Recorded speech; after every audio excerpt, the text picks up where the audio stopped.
Now that we have gone through the definition of SOC, we will have a look at how is SOC actually estimated from the basic parameters, that is VIT. There are different SOC estimation methodologies. First is the direct measurement, under which is voltage based SOC estimation. Now as we can see in the graph, the OCV versus discharge is a non-linear curve, based on which we can backtrace the SOC of the battery pack. Now let's say, for example, when the battery is fully charged, it shows a voltage of 4.2 volt, which is plotted as 100% of SOC, then 4.0 as 80%, 3.7 as 50%, and so on till 2.8 volt as 0%. So the SOC is mapped against open circuit voltage of the cell, and it's a non-linear relation. Coming to the pros and cons, voltage based SOC estimation is simplest and easiest form of estimation requiring lowest computation. Talking about the cons, if you guys have driven a cheap Chinese electric bike, there is a sudden drop in the fuel gauge when we accelerate. This is due to drop in voltage, effect of which is replicated on the fuel gauge. This causes anxiety in the driver's mind regarding exact SOC and the range of the bike.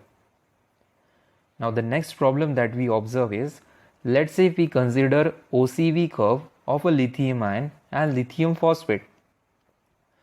So lithium ion has slightly continuously varying type of voltage, but phosphate has almost constant voltage for a specific discharge range. So it's difficult to predict SOC using voltage based estimation, as for let's say 80 to 40% voltage is constant and is difficult to predict the start and end point of the curve. To solve this issue, we move towards better estimation models named Coulomb counting method. Now, Coulomb counting is a type of bookkeeping method which is based on the discharging current parameter of a battery. It basically measures the discharging current of a battery and integrates the discharging current over time in order to estimate SOC. Now to get a clear overview regarding the same, let's take a similar example. So let's say there is a water tank full of water. It has one inlet as well as one outlet. There is a flow measuring device at the inlet as well as at the outlet. The water tank has a capacity of 100 liter and is initially full. So we consider 100 liter as a reference and say 100 liter corresponds to 100% capacity. Now we open the outlet and slowly the tank starts to get empty. So to measure how much water has passed away, we have flow meter. So let's say 20 liter of water has passed away. So by simple maths, we can see that the tank is now having 80 liter of water corresponding to 80% of capacity. And similarly, if we top up 20 liter from the inlet, the tank is again full at 100 liter corresponding to 100% capacity. In case of water, the flow is measured by the formula flow rate is equal to cross-sectional area into velocity, and amount of water passed is equal to the flow rate multiplied by the time. Now similarly, let's consider a battery pack. So water in case of tank corresponds to the charge in the battery pack, which is measured in coulombs. So let's say a battery pack when fully charged has 100 coulomb of charge in it, which corresponds to 100% SOC. It has charge port as well as discharge port. If 20 coulombs is discharged through a load, now the battery pack will have 80% of SOC. And similarly, if we again pull in 20 coulomb of charge through the charge port, it will again regain its original 100% SOC.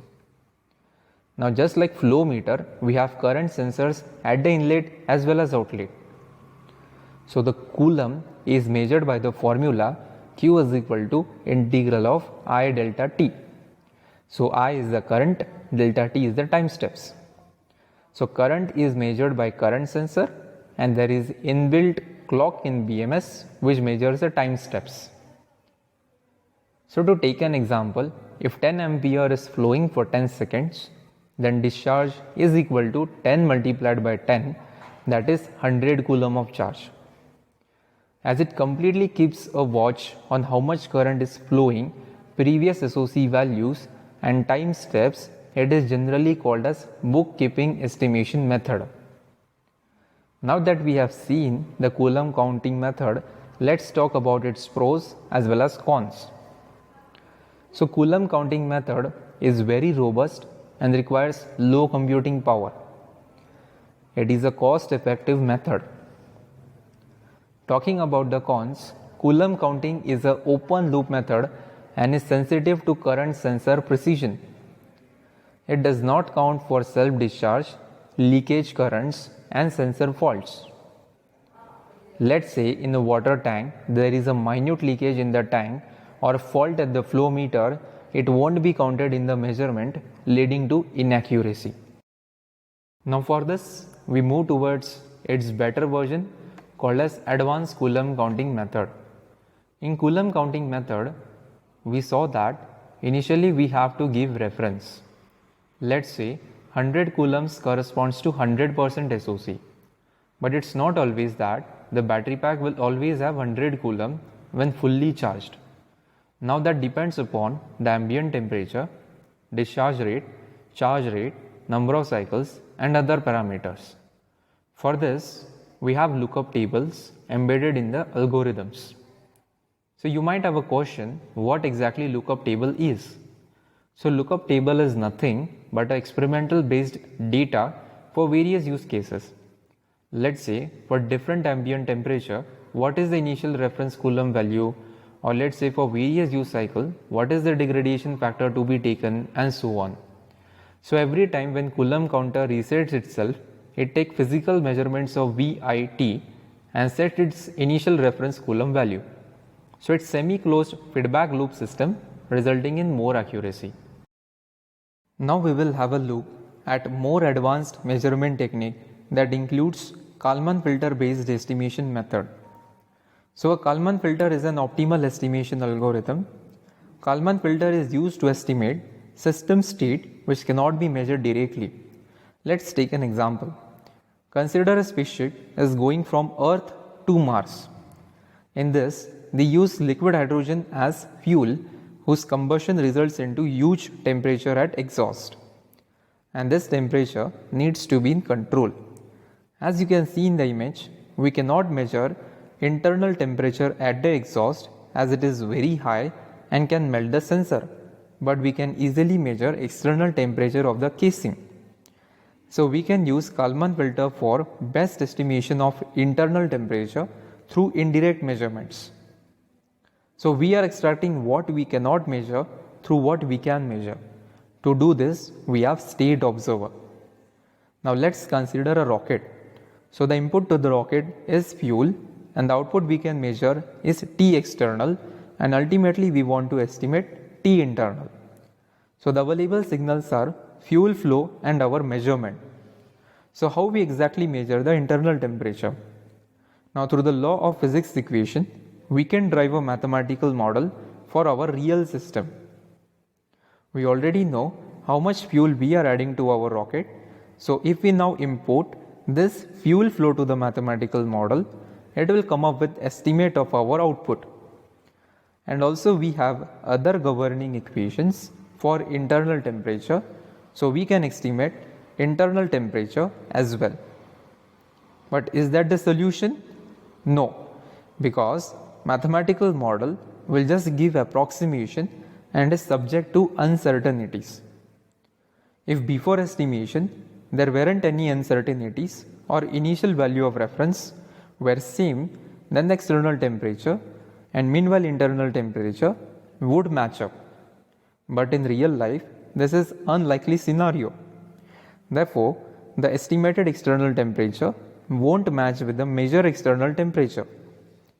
So we use a state estimator to estimate the internal states. Now let's see how estimator works. Here our goal is to match estimated external temperature with the measured external temperature. We know that if these two signals are equal, then the model will converge to the real system. So the estimated internal temperature will converge to the true internal temperature. So we are trying to minimize the difference between the estimated temperature versus external temperature. So we are talking about a feedback control system where we try to control the error between the measured and the estimated external temperature at 0 using a controller K. Now if we update our diagram, on the left it will look like this. By closing this loop with a controller K around the observer, we try to eliminate the error between the estimated and measured external temperature. So to summarize, we can't directly measure the internal temperature, but we know how much fuel we are supplying to the rocket. So you can run this through a mathematical model and estimate output, which you can use this along with your real measurement to estimate the internal state of the system. So the controller gain K is the value that we need to adjust to get the best output. Now let's imply this to the batteries. In case of batteries, the input to the battery pack is the load and the direct measurable parameter is the terminal voltage and the indirect measurable parameter is SOC. The mathematical model will have inputs of current as well as temperature in the governing equations. And the error between the estimated terminal voltage and measured terminal voltage is to be reduced in the similar fashion. And the value of K is tuned in a manner that the error converges to 0 and finally we get better results and accuracy. This is what actually goes behind the algorithms used in SOC estimation. Now in the further session, we are going to see what SOH and SOF is and how are they estimated.